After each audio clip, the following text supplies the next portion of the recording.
There are multiple ways to keep in touch with the Wolf Connection podcast. Through our Instagram handle, the Wolf Connection Pod, and for comments and questions, send us an email to podcast@wolfconnection.org with your comments, questions, and guest ideas for Stephen and myself. You may hear your question answered on an upcoming podcast. Thank you for your support, and howls to you all. Welcome to the Wolf Connection podcast. I'm your host, John Kalfa. Let's talk about some wolves.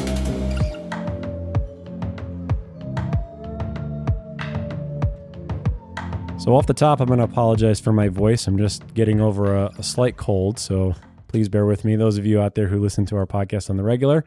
And Stephen and I are joined by two awesome individuals who are celebrating the 25th anniversary of the Mexican gray wolf being released back in the wild. Two awesome organizations. We have Emily Renn, who is the executive director for Grand Canyon Wolf Recovery Project, and Erin Hunt, who is the managing director of Lobos of the Southwest. Thank you both for being with us and talking about this incredible anniversary and this awesome reintroduction that's ongoing. How are you both doing today? Good. Yeah, thank you for having us. It's exciting to be here.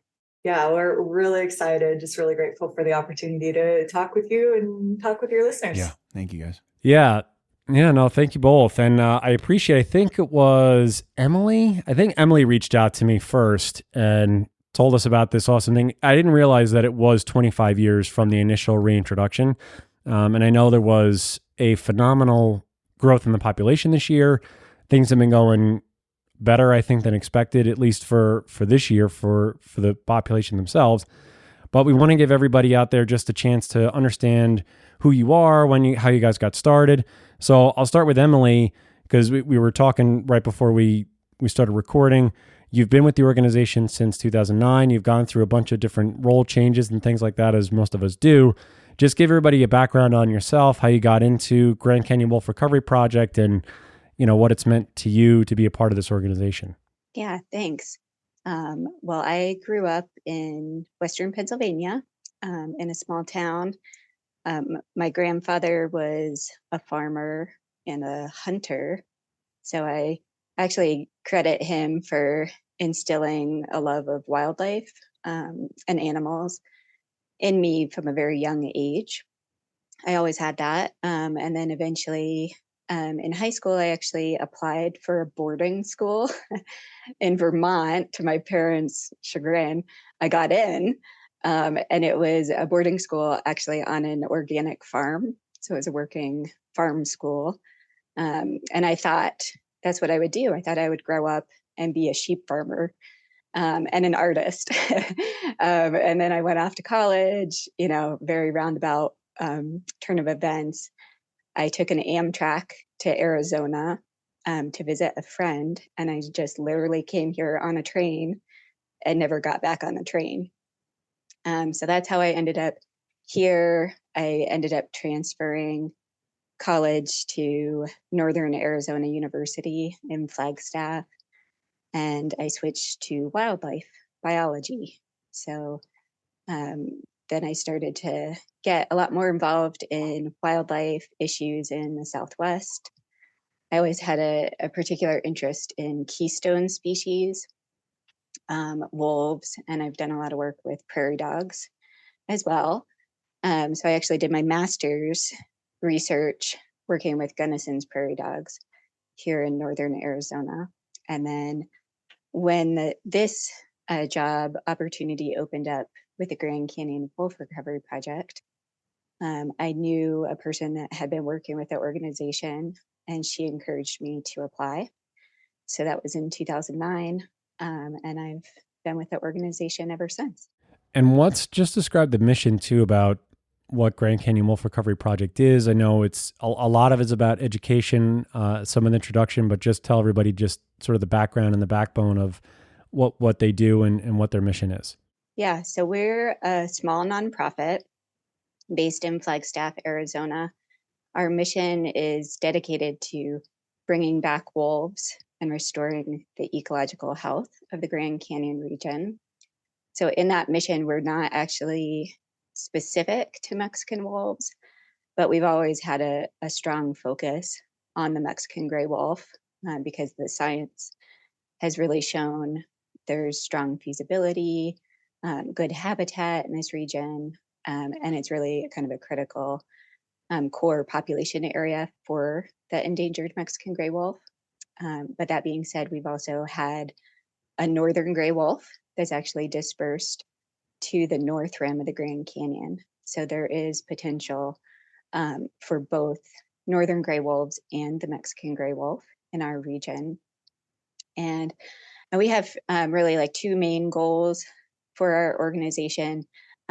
One is to promote the policies to allow wolves to recolonize this region and re-inhabit this area. And then also our second goal is really focused on building a strong constituency of support throughout the region. Because ultimately, obviously, we all know that public support and respect and understanding for wolves is vital to their long-term success. So, I'm grateful for all of our founders who got together back in 2003, is actually 20 years ago, is when groups of individuals in this region that included scientists, it included some park rangers from Grand Canyon, scientists, educators, lawyers, kind of all recognized that this Grand Canyon region provided some of the last best suitable habitat for wolves in the country. And so they saw the need to really start building the public support from the get-go, which is what I think is an advantage to some other places in the country that didn't have that kind of, laying the groundwork in the area for building public support from an early phase before the wolves came back. I think this is our first time sort of focusing on the Grand Canyon area. So I'm curious, what does public perception look like in the Grand Canyon area? Yeah, it's actually quite good in the Grand Canyon region. We there have been public surveys done over the years, which specifically asked Arizona, New Mexico voters the question about reintroduction in the Grand Canyon region. And the survey results showed 81% public support. So it's really strong. It's even stronger than just statewide results for wolf reintroduction in Arizona, New Mexico. The Grand Canyon region also has a really strong basis of tourism that makes up our economy around Grand Canyon National Park. So that's a positive for wolves. I mean, obviously we don't anticipate that wolves will live down in the Grand Canyon itself. So it's a little bit of a misnomer in our name, but they will live up on the rims around the Grand Canyon, and there are excellent high elevation forests that connect all the way from the South Rim to the White Mountains and the Gila National Forest in New Mexico. So that's all a contiguous corridor of ponderosa pine forest. And then the North Rim has really beautiful high elevation forests that include some of the biggest trophy deer herds in Arizona, lots of elk and deer in this area. And so the public perceptions are actually quite good in this area. That's good. That's really good to hear. And that coalition, obviously, that started Grand Canyon Wolf Recovery Project is great that you have people from all different walks of life starting something like that and having that one singular focus to help this species, repopulate these areas where obviously it was meant to be from, hundreds, thousands of years ago. Erin, I want to bring you in so that everybody can get to know you a little bit. So same for you. How did you get involved with Lobos of the Southwest? What was your upbringing?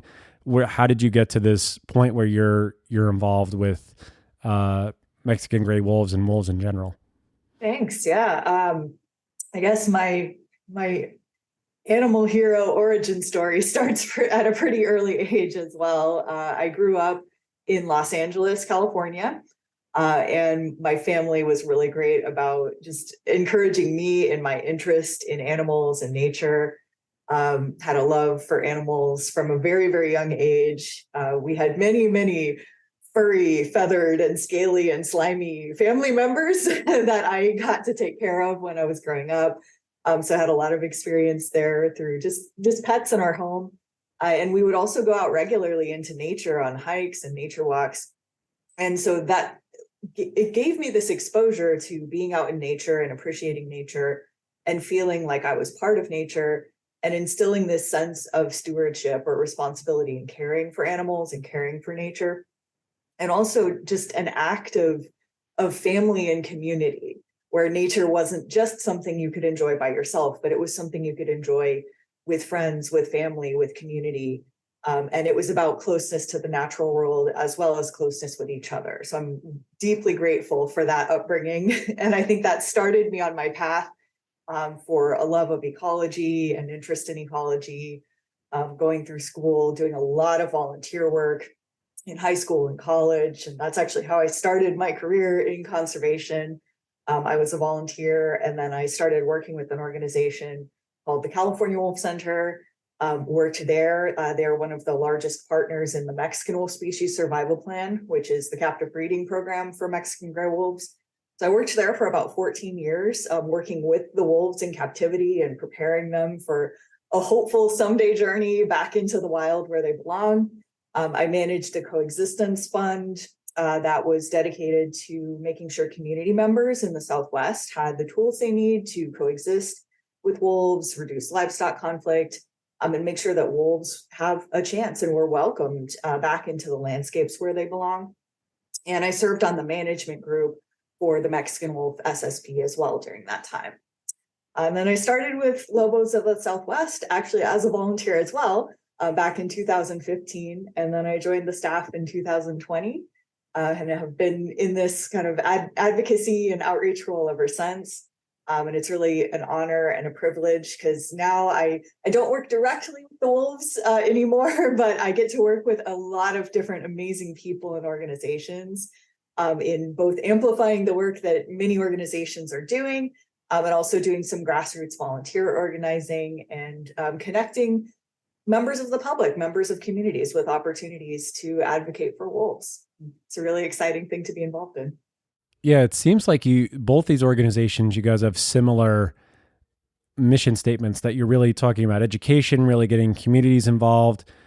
Erin, for you, have you worked with Emily before? Have you guys sort of cross-pollinated? Was that something that's happened on the regular, or was this partnership something that happened in recent years to, I guess, combine forces and really hit the ground running with more ammo as it would be to help educate and form?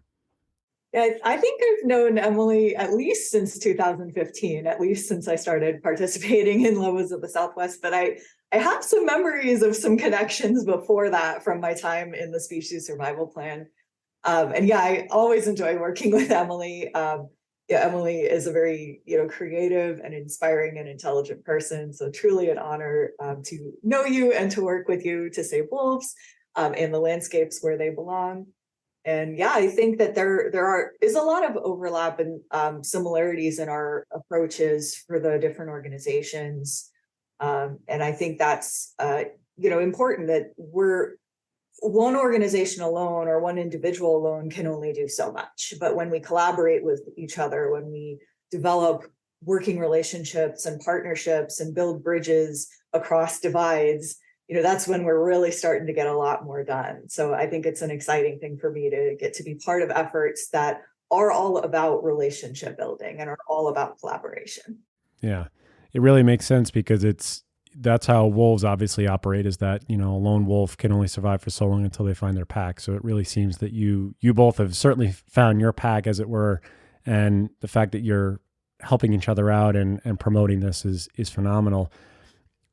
Emily, talk about, and I'll get to you, Erin, too, about this. Just talk about what this 25th anniversary means for Mexican gray wolves. And if you can, just talk about the significance of Lobos Week and everything that was being promoted and what it meant for the community at large. I know there was a lot of indigenous help that was there.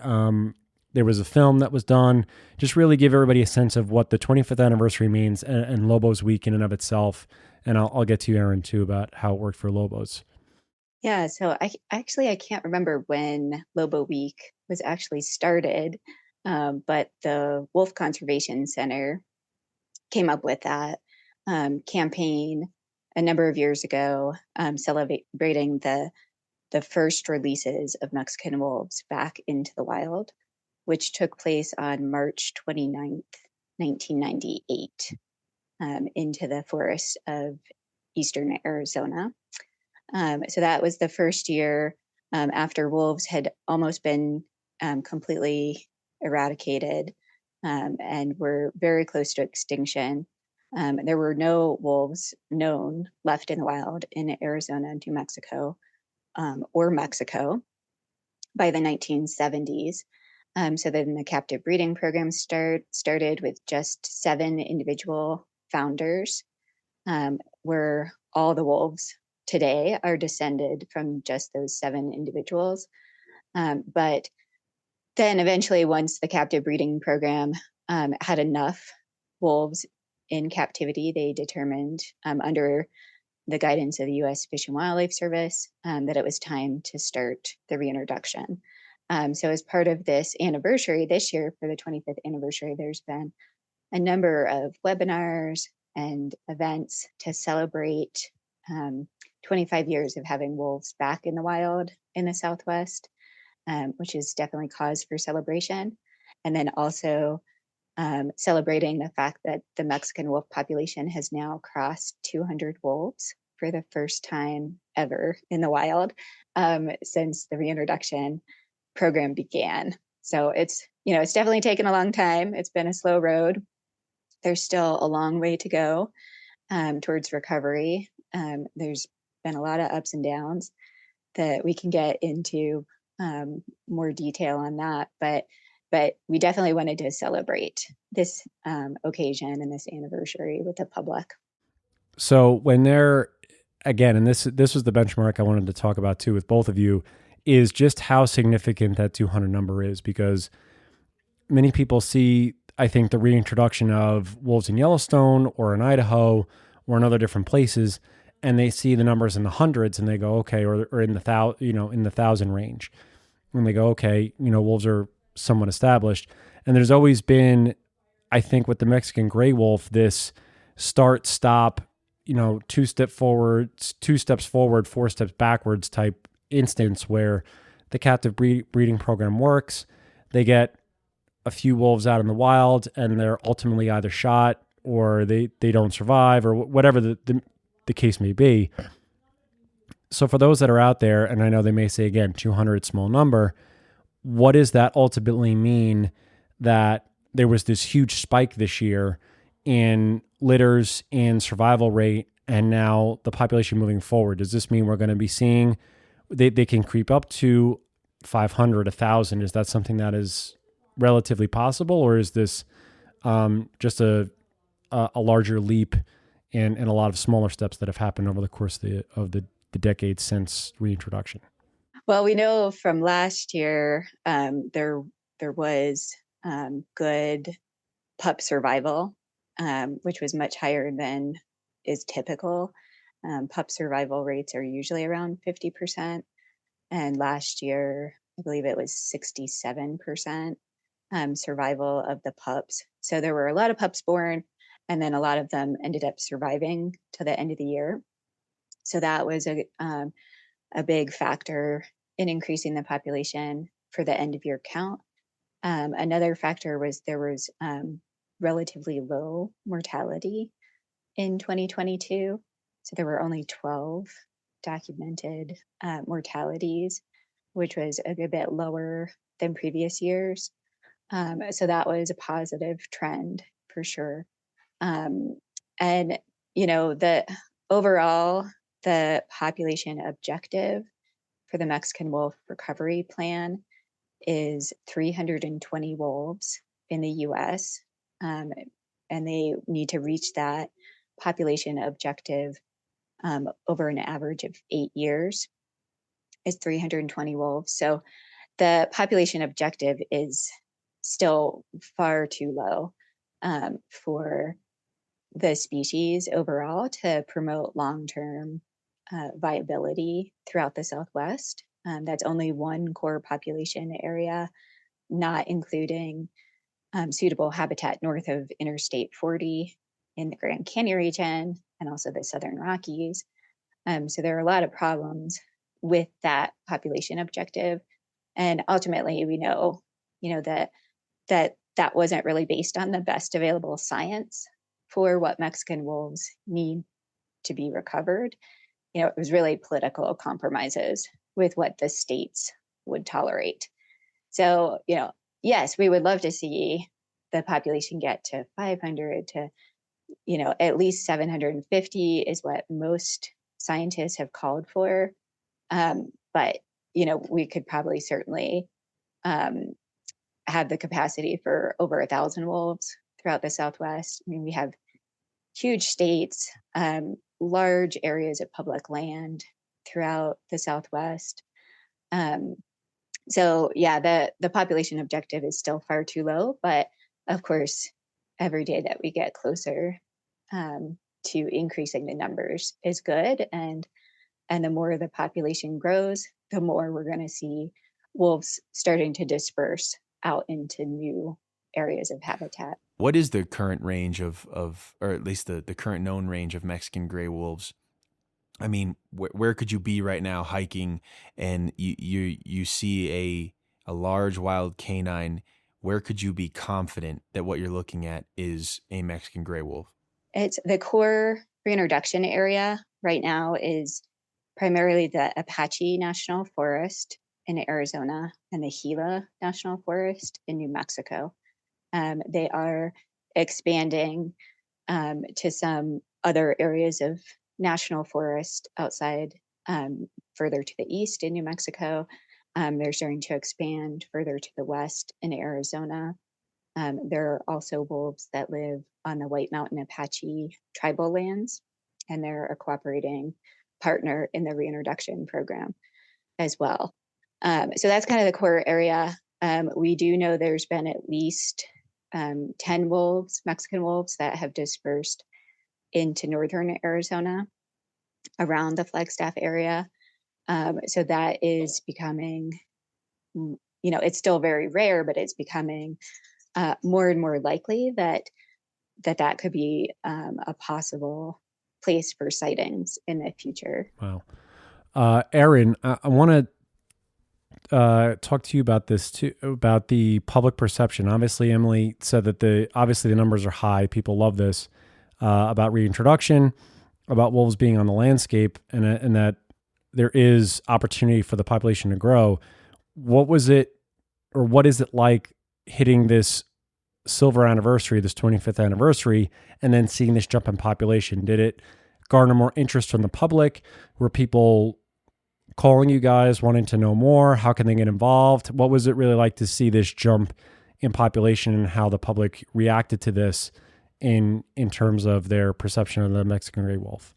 Yeah, great question. I think anytime we have wolves out in the news, it does garner a lot of attention. Wolves are a controversial species, so that's both positive and negative attention. But we've had a lot of exciting policy things going on in the Southwest, and including Colorado, which hopefully we'll get to talk about a little later. But each time we have things in the news or policy developments or public comment periods, we definitely got a lot of interest and support and participation in that. Our anniversary events, we did virtual events, we did in-person events in multiple cities throughout the Southwest, and it was really exciting to see people coming out in various ways, both in person and digitally, to support wolves and to learn more about what they can do to get involved to recover. And I think if it's okay, I'd like to circle back just to what that number means. What does it mean to reach 241 wolves? And it's definitely something to celebrate. But one of the things we like to remind people about is that it's not just about the numbers. It's also about tolerance on the landscape. Where are wolves welcomed? Where are they allowed to roam? Where are they encouraged to thrive in the wild places where they belong? It's about their genetics. The population growth is really encouraging, and we definitely want to celebrate that. But we also have to recognize that wild Mexican gray wolves are still considered inbred. which is going to pose challenges for their long-term survival and conservation. Right now, Mexican gray wolves are about as closely related to each other as full siblings, and that's problematic. That's one of the things that we really count on the Mexican wolf species survival plan, the captive breeding program, to help carefully manage breeding and manage their genetics. And then we need to follow through with the great work that the species survival plan is doing by then reintroducing some of those wolves from the captive population into the wild population. And that's something that hasn't been happening as often as we would like to see. We've had a lot of success with cross-fostering, with placing young pups into wild dens. And that's one way of introducing new genetics into our wild population. But we also, in parallel with that strategy, need to immediately boost gene diversity in the wild by releasing well-bonded family groups, wolf packs, wolf families with their pups, because that's going to immediately not only increase the population size, but put breeding age wolves on the ground in the wild in appropriate places where they belong. And that is something that hasn't been happening for several years and something we are continuing to advocate for. So we definitely got to address that genetics issue. And we also have to address the fact that while mortality was lower in 2022, human-caused mortality is still the number one threat to Mexican gray wolves. We still have a high degree of illegal killing and other human-caused mortality, and that's an ongoing issue that is going to challenge Mexican wolf recovery until we are able to do more to address that through robust legal protections and through fostering social tolerance in and around the areas where wolves are recovering. So when you say, we've been using the term huge growth, and it makes it sound like maybe it's been abnormal growth, and abnormal growth, at least in recent history in comparison to years before. And if so, can you credit that success to something? I think Emily kind of covered that it was a combination of higher pup survival and lower mortality overall. So I wouldn't say abnormal. I think it's a percentage of growth that's expected, given that we were able to address those two other factors, pup survival and mortality. But what we don't believe has happened yet is truly meaningfully addressing human-caused mortality for the longer term, beyond just a single year.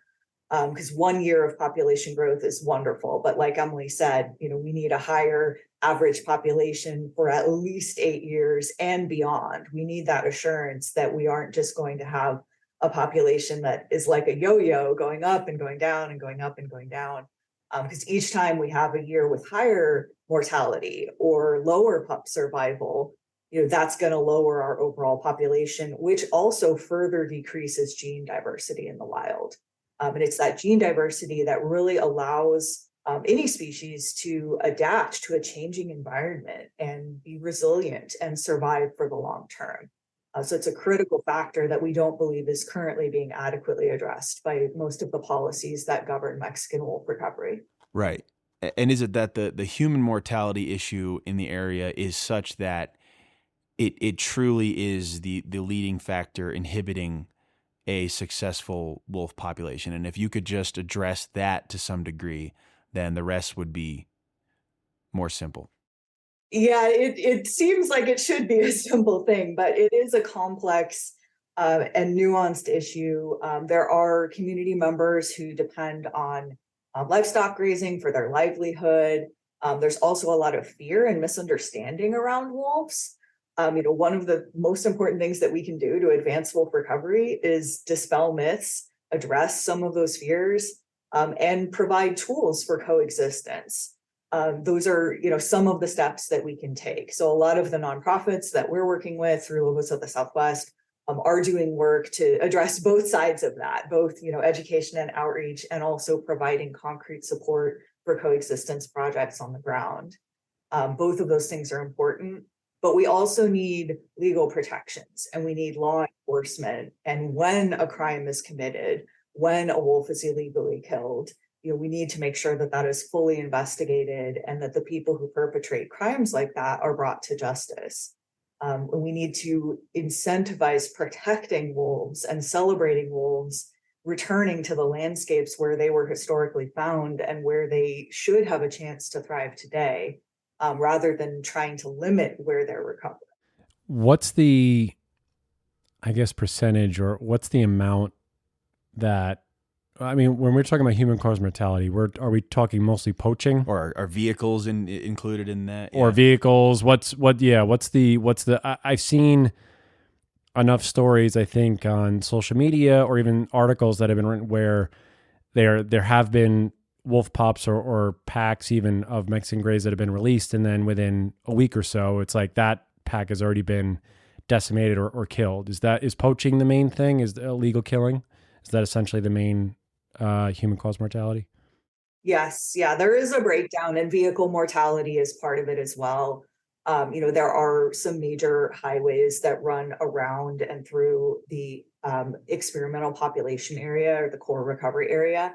And as this happens to all wildlife, but as wildlife are crossing these human lines, highways and roads, there is that potential for vehicle mortality as well. But with Mexican gray wolves, we do have a high incidence of poaching, illegal killing, poisoning, and gunshot, in both injuries and deaths for our wolves. And agencies are good about addressing those things, or? I do feel like there are great people in the law enforcement departments at U.S. Fish and Wildlife Service who are trying to do good work to investigate. But there are some challenges with that. We have a policy in place right now called the McKittrick policy, which essentially allows someone to claim that they thought a wolf was a coyote. And Mexican gray wolves and coyotes are distinct. And if you know what to look for, you can definitely tell the difference between the two species. But it's one of those things that all you have to do is, create a reasonable doubt that you didn't know what animal that was. And it is not illegal to harm coyotes in the area where Mexican gray wolves are recovering. So that's just one example of it's another policy that doesn't exactly support protecting Mexican gray wolves, who are critically endangered and should have full protection under the law. And Emily, I don't know if you want to add to that. Yeah, I mean, I just wanted to clarify too, so everybody knows that, Mexican gray wolves are still a fully endangered species. So they are protected under the Endangered Species Act. There are no legal hunting seasons for them anywhere in the US, and that does make them distinct from other wolf populations in the US. But not to minimize the impact of illegal mortality as a major threat to their conservation, another major threat to their conservation has actually been management removals over the years that have been very heavy-handed, on behalf of primarily livestock conflict issues. So there used to be what was called the 3 strikes rule. That was a policy in place for many years, where any wolf that was implicated in depredating on livestock at least 3 times would pretty much automatically be removed, whether they were, it was proven or not, whether they were a genetically valuable wolf or not. They could have been removed lethally or non-lethally, but if they were captured live, they were rarely ever reintroduced back into the wild at a later date. So I think, I don't have the exact number right off the top of my head, but I know last time I checked, I think we were over 130 individual wolves in 25 years that had been killed illegally through, human shooting. But there's well over 200 Mexican wolves that have been removed from the wild for issues either for, like I mentioned, like livestock conflicts or crossing arbitrary boundaries on the reintroduction area. There are a good number of wolves that have also been removed from the wild for just crossing outside of arbitrary lines like Interstate 40. So that's still a big issue that really set the population back, especially like through like 2005, 2006 through like 2009, that was a period where the population started to go down in the wild. So it basically like flatlined around 50 wolves in the wild for a period of years. And then it took conservation groups actively suing over those issues to try and stop so many management removals. And I think that was another factor that actually helped the population increase in 2022 was there were no management removals last year. So that was really a major improvement by far. Another factor that we haven't touched on yet is that a lot of the wolves with pups, the packs that have pups or are receiving cross-fostered pups in the wild, are getting supplemental feeding.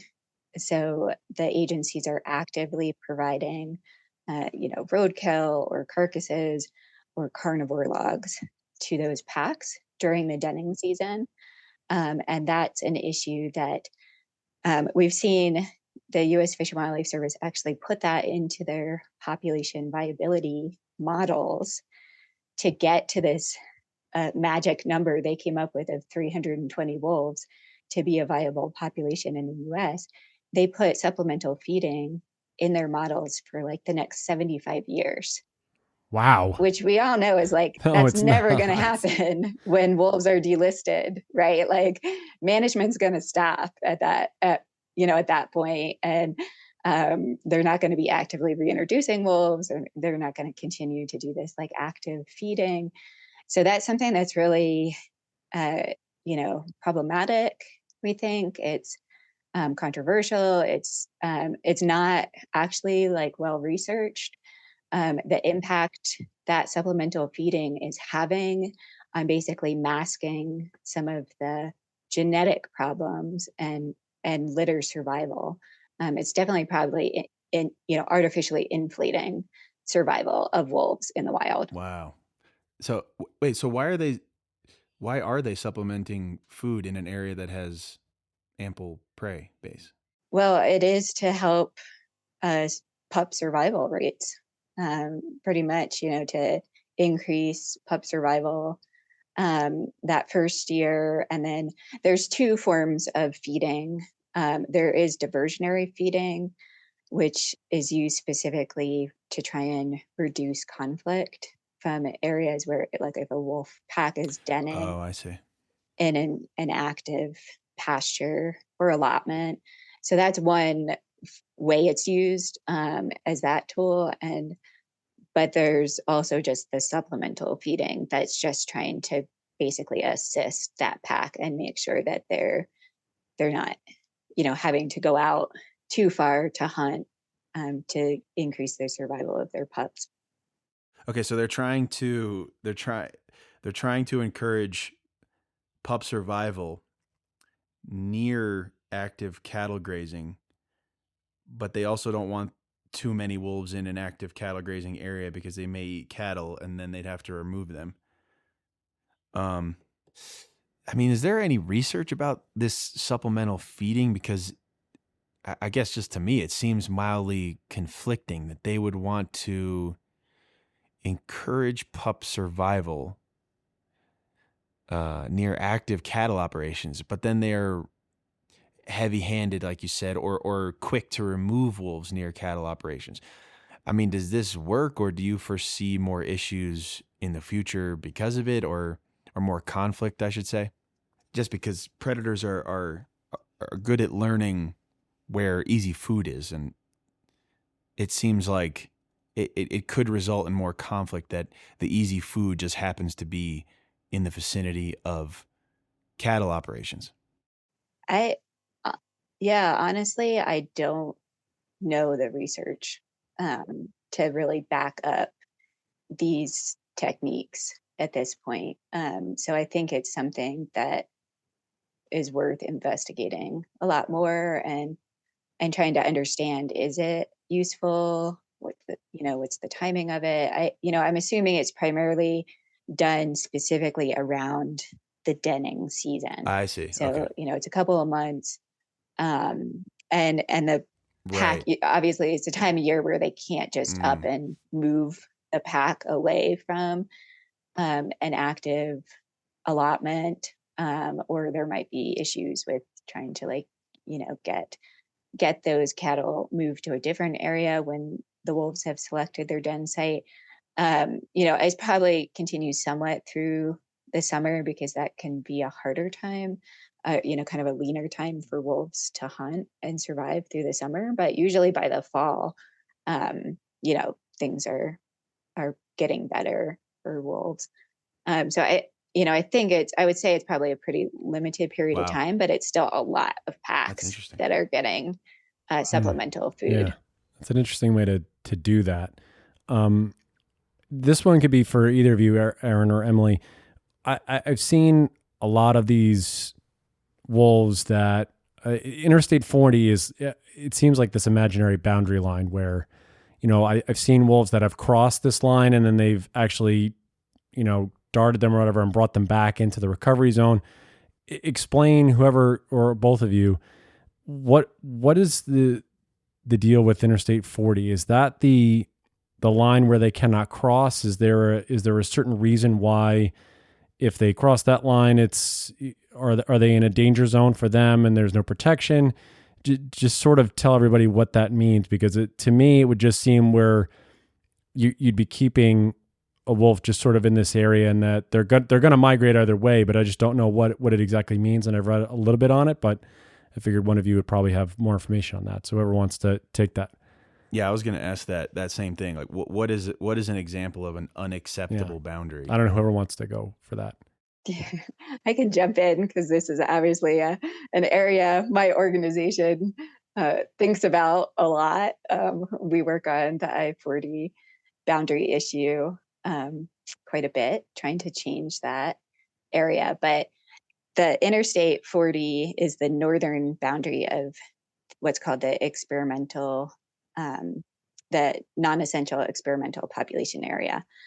So that was designated in the 10J rule for Mexican wolves as a experimental non-essential population. They're still endangered under the Endangered Species Act, but that is like a status given to allow more management flexibility in their reintroduction.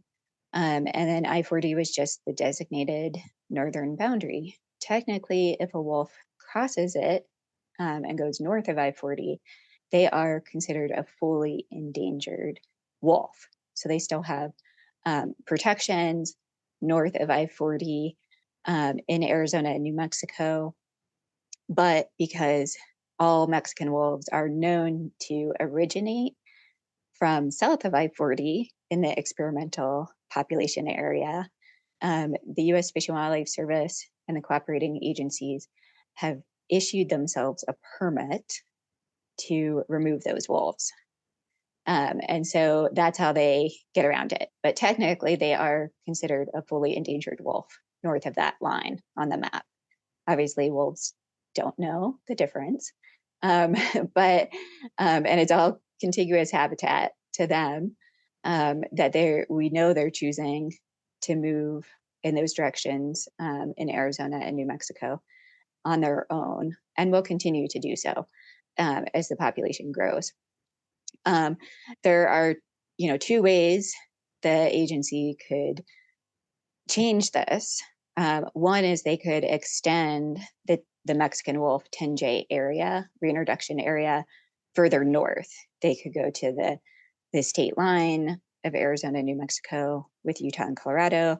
They could extend it even further north to Interstate 40 in Utah and Colorado. That is what would allow Mexican wolves to be actively reintroduced in more places.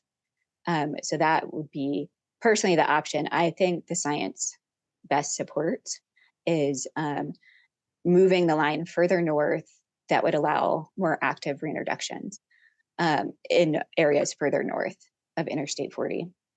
Another option is that they could just basically stop issuing themselves this 10A1A permit to remove wolves, or they could just stop removing wolves north of I-40 and they would be fully endangered. wolves as they are when they cross that line, and they'd be allowed to reestablish. The only issue with that, I mean, it's good from the protection point of view to have that option.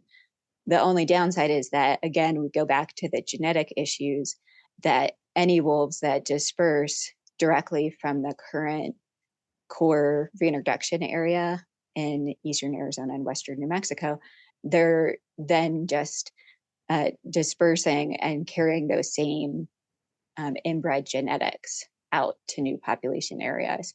So it's good and it's bad because, ultimately we want them to repopulate these areas north of I-40, but we also need there to be suitable mates for them to find in these areas. So, and that's going to be hard for them to do. It's going to take a lot of time.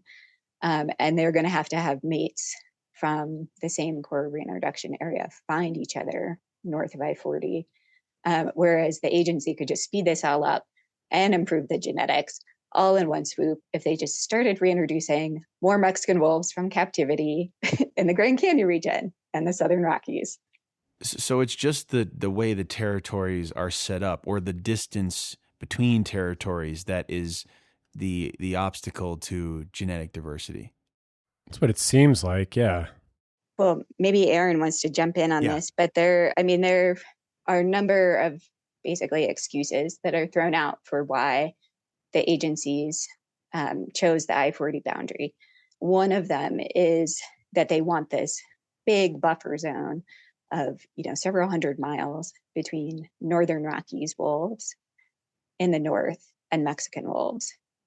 And because there's some argument that northern gray wolves could, they're larger wolves, they could potentially start interbreeding with Mexican wolves and swamp out the genetics. But most actual geneticists who have worked on Mexican wolves, have actually said that genetic rescue is actually much more important a concern than genetic swamping by northern gray wolves.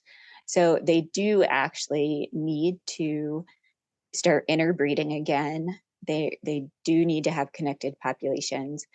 And it would actually be much better for northern gray wolves to have that intergradation zone with Mexican wolves in Utah and Colorado, a little further north, so that we would still have some core kind of more protected areas of Mexican wolf genetics that are kind of protected in the interior of their range.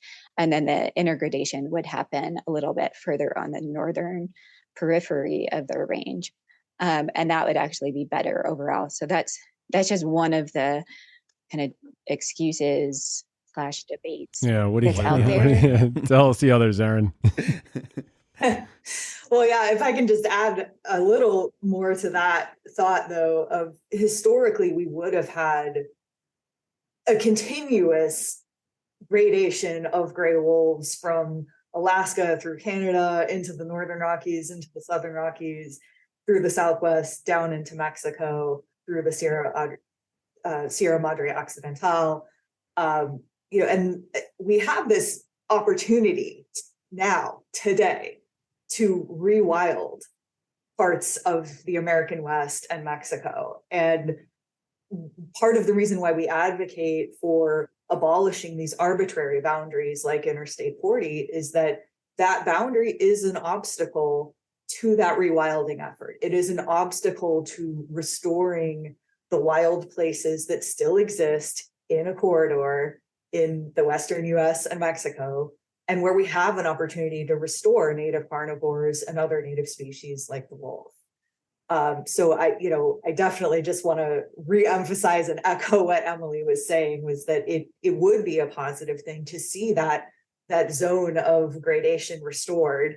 And the farther north that happens, the better that is for preserving what is unique about Mexican gray wolf genetics. So we would retain our core population of Mexican wolves in the south, and we would have a zone of intermingling or interbreeding, ideally somewhere in northern Arizona, southern Rockies area, rather than closer to the existing current experimental population area. Yeah, I mean, you also asked a really interesting question about what is an acceptable boundary too. Like thinking about it that way, what would be an acceptable boundary is a boundary based on the biology, ecology, and behavior of the animal species in question.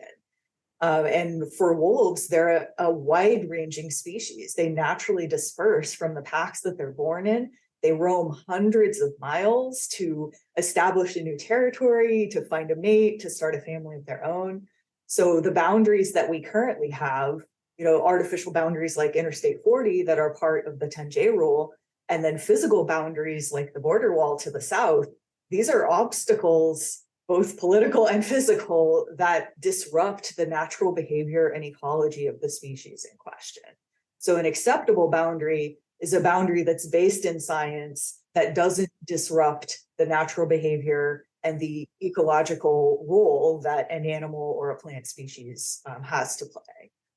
So I just wanted to add that in as well, because I think that's a really interesting way to think about that of, what are the policies that we have based in science, or are they based on something else? And is there a way that we can reform these policies so that they're doing everything possible to support the long-term conservation of endangered species like Mexican wolves? Yeah, I can definitely see how a highway is a legitimate deterrent in general to, I mean, particularly to predators traveling, but particularly I-40. I mean, this is, of course, anecdotal, but still seems to be true to me, at least. I drive through Flagstaff every few months on my way further west, and I feel as though, and I could just be making this up, but I feel as though I see more dead deer and elk on I-40 in Arizona than just about anywhere I can think of. Is it just situated in an odd place, or have there been studies about how to assist animals in crossing that area? I mean, it definitely seems like a difficult highway for animals to cross. Yeah, I could just quickly respond. I do know there have been wildlife corridor studies done around northern Arizona that have identified kind of priority corridors for crossing structures. I know at least 2 areas west of Flagstaff have been identified for crossing structures, but I don't know that they've become a priority for the Department of Transportation, or if they're, what the status is right now, that if they're allocating funding for those projects. But there's definitely deer and elk are moving off the San Francisco peaks, which is really high elevation for the winter, and they're often moving down closer or even off the Mogollon Rim. So we're kind of situated right along this uplift in geography that the wildlife will move, from higher to lower elevation in the winter months. But that said, we did have a wolf, a Mexican gray wolf, in 2001 that was living on the west side of Flagstaff in the National Forest for over 6 months, and he crossed I-40 successfully at least 10 times. It was pretty amazing. So I'm quite sure that he was using the culverts to cross under the highway. And so he figured that out. And it's not unheard of. We do know that like Mexican wolves have used culverts even as like a den before in the wild.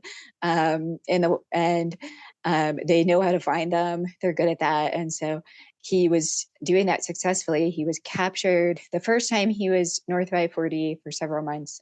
Arizona Game and Fish Department darted and translocated him back into the core recovery area in eastern Arizona.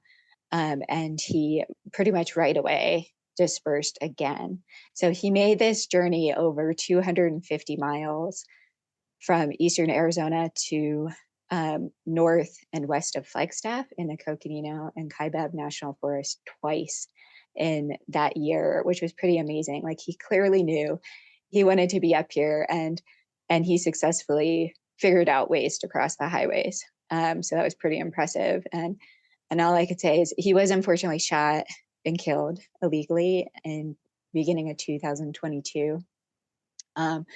But, I really hope that he left his mark in a lot of areas up here so that other wolves, when they're making that same journey, will follow his scent and know where those crossings are. I want to, that's an incredible story.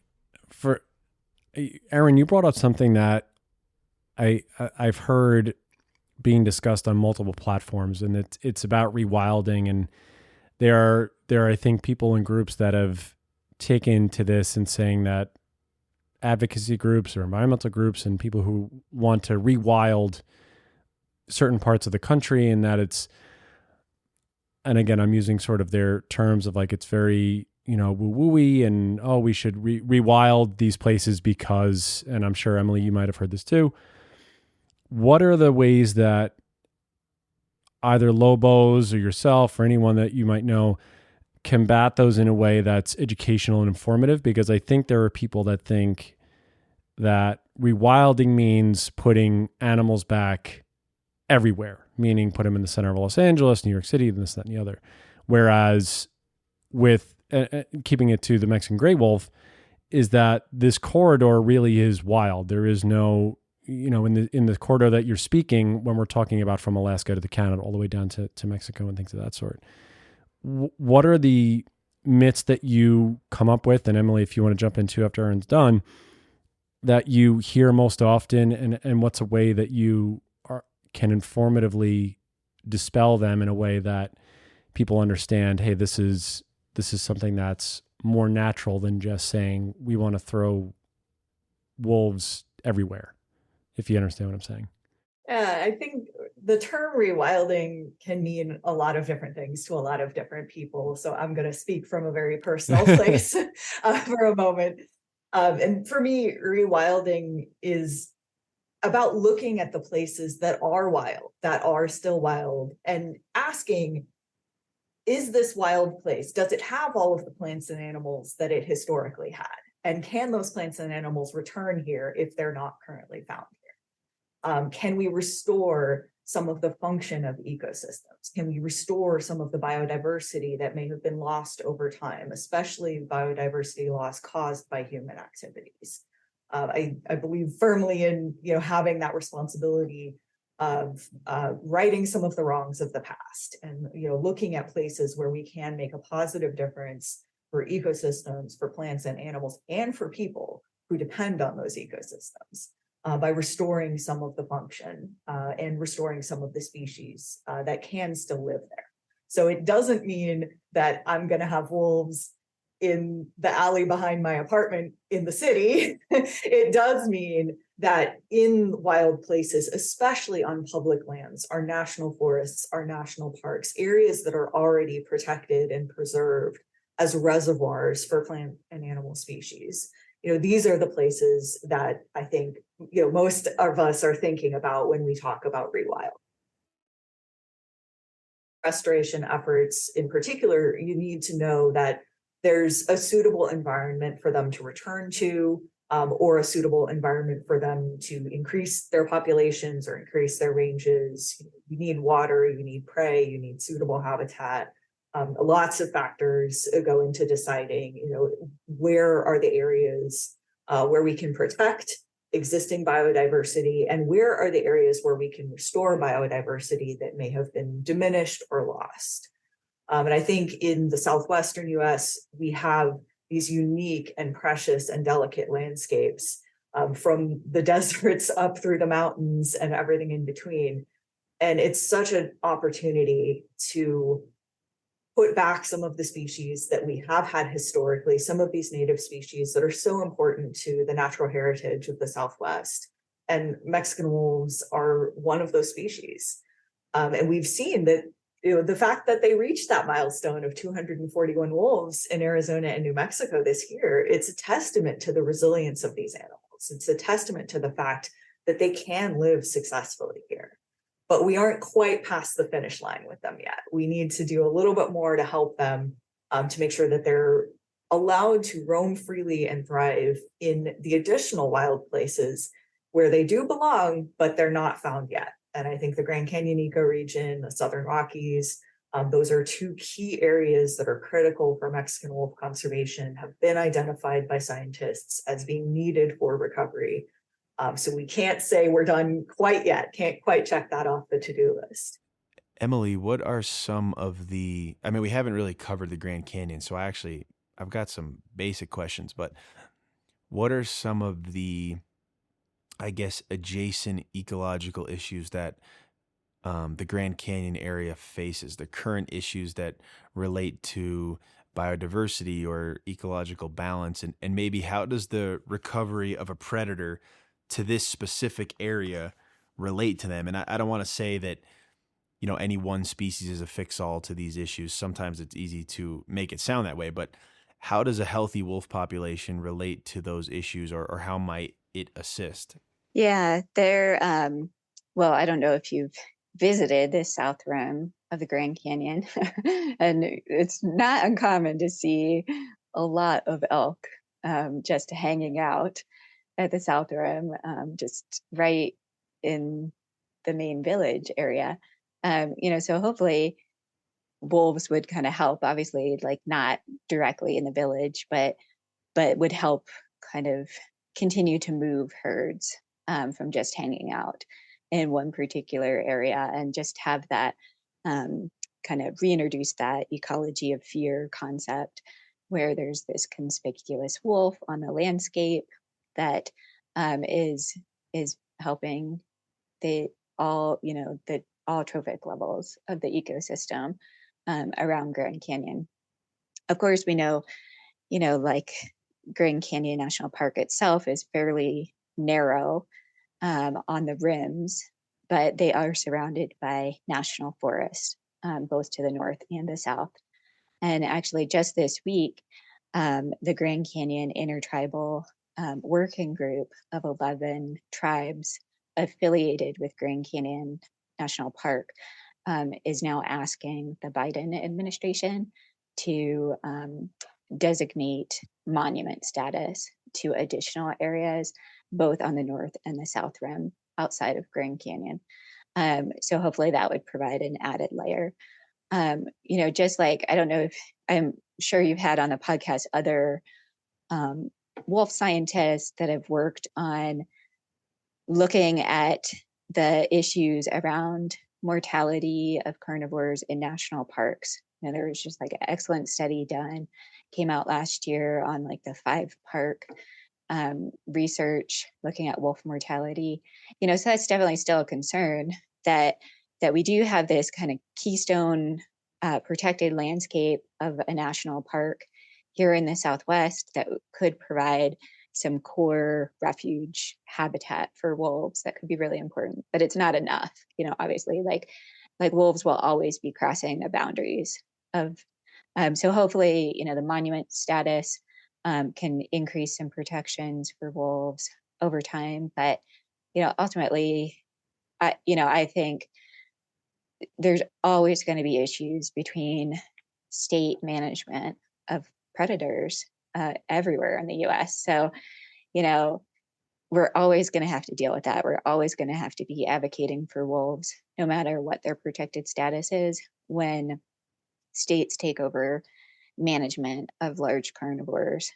So it probably really will take some kind of federal legislation to protect our big carnivores across the country at some point in time. I think that's a long-term goal to see.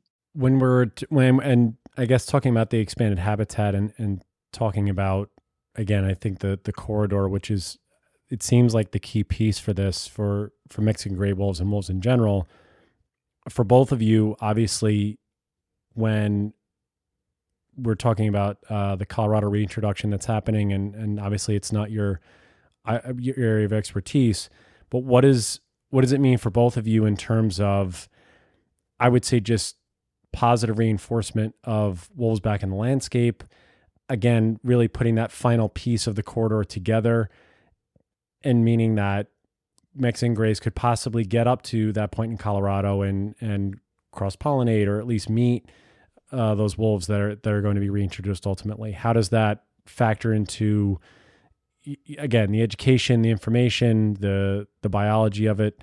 How does it make you both feel that there's something that could, be finally putting that final puzzle piece together for that corridor for wolves?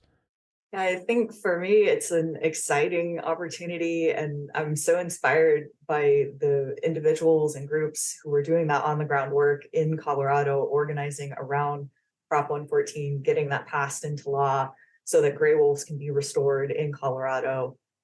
Definitely one of those historical moments where it was amazing to see it happening, and in a small way support in my own little corner of the world.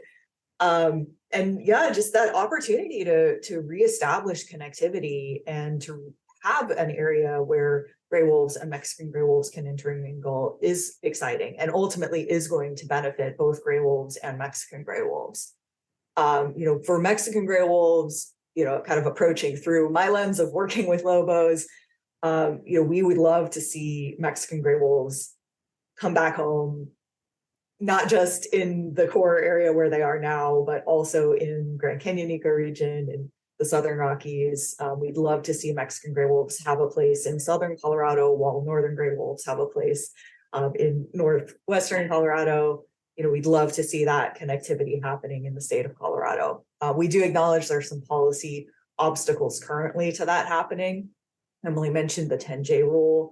So our existing Mexican wolf 10J rule would prevent Mexican gray wolves from being reintroduced into Colorado. So we would either need our existing 10J rule for Mexican wolves to change, to expand that northern boundary farther north into Colorado, perhaps at Interstate 70, or we would need a new 10J rule that would allow for the reintroduction of Mexican gray wolves into Southern Colorado. The federal government is working on a 10J rule for wolves in Colorado right now. And April 18th is actually the comment deadline for that proposed rule. So we're in it. It's a timely moment here for wolves throughout both Colorado and the Southwest. So we've been trying to get people involved in that effort to, send in public comments, make sure you're voicing both what you would like to see for gray wolves in Colorado, but also advocating for a place for Lobos in Southern Colorado as well. And what about you, Emily? Anything that you want to tag on there with Erin about how, just the connectivity or anything else you want to tag on there? Yeah, I like Erin. I'm excited. I'm hopeful for Colorado. I know it's still contentious, where everywhere that wolves are, people are usually the biggest hurdle for wolves. The wolves themselves are very resilient and adaptable and amazing, and they'll do fine on their own if we can figure out how to accept them and let them do their thing. So I'm trying to be optimistic that things will be okay in Colorado once the reintroduction gets underway, and people will accept them there. And then there's the possibility, whether it's Mexican wolves in Southern Colorado or Northern gray wolves in Northern Colorado, I think either species could make it to the north rim of the Grand Canyon. That's not that great a distance from the Southern Rockies to the north rim. So I'm hopeful that we'll start to see wolves disperse from that direction as well. I know that Utah is a very hostile state for predators. They do have bounties in place still for coyotes in the state of Utah. They just opened up mountain lion hunting basically year round and unlimited. So, Utah is a very dangerous place for predators. There's no doubt on the landscape, but we have seen wolves disperse through the state of Utah before. So I wish them the best, and I wish them to disperse in a sneaky and safe way. And we'll keep doing our part to continue to get public education out there and make sure people know that they're protected and it's illegal to kill them. Is there any concern that the success of gray wolves making their way to the sort of southwestern tip of Colorado, and they're stretching through Arizona, and they're breeding with these isolated populations of Mexican gray wolves, that this will cause essentially the petering out of the Mexican gray wolf genetics that you're working so hard to preserve? Is that a fear, or would that be a welcome change? You're sort of describing the process of evolution, right? Of changes in the genetics of populations. And, with Mexican gray wolves, I guess you could say it's a fear in the sense that right now, Mexican gray wolves are still considered endangered. They still need legal protections. In order to have those legal protections, they need a valid taxonomic status. So they do need those unique genetics that's kind of tied into why and how they're legally protected right now. But we could also look at this in terms of the ecological niche filled by Mexican gray wolves and by northern gray wolves. And essentially they play the same role in an ecosystem. And so having wolves, regardless of the subspecies, on the landscape is a positive thing for ecosystems. It's a positive thing for biodiversity. It's a positive thing for the many species of plants and animals that have complex relationships with wolves. So it's not necessarily inherently a bad thing if we are having intermingling of northern gray wolves and Mexican gray wolves, and eventual change in the population level genetics, where maybe the species that we have on the landscape 100 years from now or 200 years from now is different than what we have today. That's not inherently a bad thing. But for right now, in the immediate 2023, there is a desire to preserve and protect the unique genetics of Mexican gray wolves. And that's because they aren't recovered yet. We haven't reached that goal of having enough Mexican gray wolves on the landscape to ensure their long-term survival and their ability to thrive for future generations. And until we reach that point, we still have some need for protection for their genetics and a bit of a buffer zone where they don't get completely swamped by other subspecies of gray wolves. But I think Emily pointed out, the concept of genetic swamping and the concept of genetic rescue are related to each other. And in the sense that having some introduction of northern gray wolf genes into Mexican gray wolves can serve the goal of genetic rescue, I think that's an important point to remember too, that it can ultimately lead to a population of wolves in the Western US that's overall healthier and more genetically diverse than what we currently have with isolated, separate populations of gray wolves.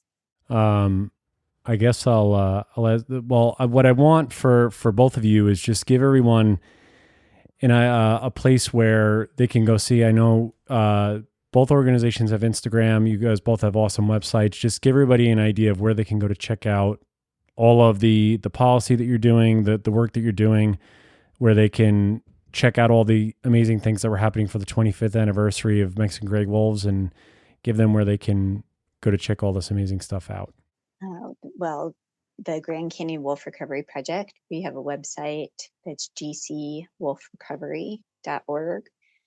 So people can check us out there. And then we also have social media, of course, Facebook, Twitter, Instagram. We do have a TikTok page. That's, who knows how long that will last, or how active that is, depending on what creative college interns I get that know how to use TikTok, kind of thing. And we also have some videos on YouTube. But yeah, that's where you can find us online. And you can learn more about Lobos of the Southwest and all of our conservation partners at mexicanwolves.org. It's our main repository for news, information about our partner organizations. We are on social media as well, at Mexican Gray Wolves on Facebook, at Mexican Wolves on Twitter, and at Lobos of the Southwest on Instagram. And we also have some videos up on YouTube as well if you search for those. My last question for both of you, Emily and Erin, and we'll start with, let's go with Emily first, is, and the same question for you, Erin, is when you hear the word wolf, what is the thing that comes to your mind? Well, for the 25th anniversary of Mexican wolves in the wild, I just hosted 3 events with a Navajo storyteller named Sunny Dooley. She's amazing. And so this is not really my story to tell, but it's been on my mind a lot because we did 3 events together for 450 people that week of the anniversary, talking to a lot of school kids. And she shared a traditional Navajo story where the wolf is a leader from the East. And what really struck me as so beautiful when she tells this story, it's kind of all the animals are kind of fighting. They're all trying to learn how to live together. And the wolf is this leader that comes from the East. And he brings, she describes the wolf as a she, brings all the gifts of spring and all the gifts of the sunrise and dawn, and like in the spring, like all the pollen and the seeds and the rain. And it's just so beautiful. That's really stayed with me since hearing her stories again, that we often think of spring as this time of rebirth and renewal and growth. And for that to be a gift that the wolf brings is really beautiful to me. And the wolf also brings common sense. And so that's also something that's just really beautiful. And she sings a song that's the wolf song that's about listening. And so the lyrics say like, listen to the mountain, listen to the bottom of the mountain, listen to the middle of the mountain, listen to the top of the mountain. And every good leader has to be a good listener. And so those are just such beautiful images she describes. And of course, there's a lot more detail that, I won't go into.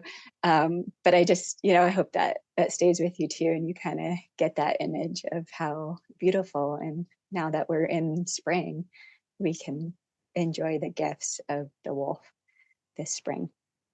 When I think about wolves, I think about family. And, part of this is just knowing the biology of wolves and their natural behavior, but part of it is just my personal experience working with them in the species survival plan and getting to see them raise their pups and the whole pack cooperating together to do that. Every pack member has a role, from the aunts and uncles and older siblings babysitting and playing with the pups and teaching them all about wolf etiquette, to the parents and the way they cooperate with each other to raise the pups.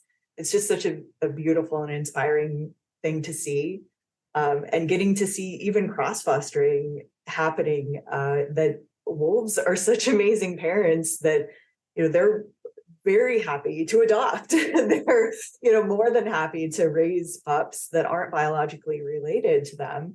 And I think personally they're smart enough to know, they probably have some scent cues and other cues to know that these may not be their puppies, but they still love puppies and they're still very happy to raise them. And that, I think, is one of the most important things that I keep circling back to when people talk, perhaps some of our cultural representations of wolves, where wolves are scary or they're, bloodthirsty killers or they're dangerous.